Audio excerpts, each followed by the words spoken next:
Карапайым элдин басымдуу бөлүгүн колдоо менин жүрөгүмдөгү иш болду, деди президент Садыр Жапаров министрлер кабинетинин жыйналышында сөз сүйлөп жатып. Президент жакыр жашагандарга жакындан жардам берүү элдин негизги талаптарынын бири экенин айтты. Экономикада кандай гана макроэкономикалык өсүштөрдү айтпайлы. Чындыгында элдин басымдуу бөлүгү ортодон ылдый деңгээлде жашаарын эч кимден жашыра албайбыз, деди мамлекет башчысы.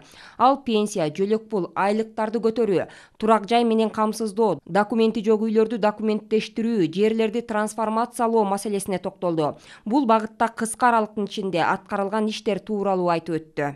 Биринчиден, калктын аярлуу катмарын даректүү колдоого басым жасалды. Экинчиден, элдин көбүрөөк катмарына таасирин тийгизүүчү көзгө көрүнөрлүк колдоо көрсөтүүгө аракет жасадык. Үчүнчүдөн, жакырлыктан чыгаруунун жолун табуу приоритетке чыгарылды. Элди колдоо боюнча кандай иштерди кылдык? Четинен атап кетсем.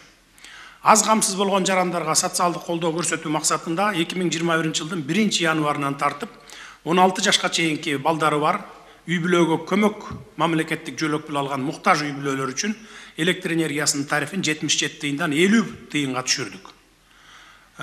Калган айырмасын өкмөт биз төлөп беребиз деп жатабыз. Бул демилге 112 000 үй бүлөнү камтыйт.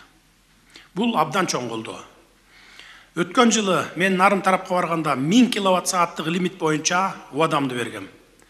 Аны толук аткардым. Бийик тоолуу жерлерден бул лимитти таптакыр алып салдык.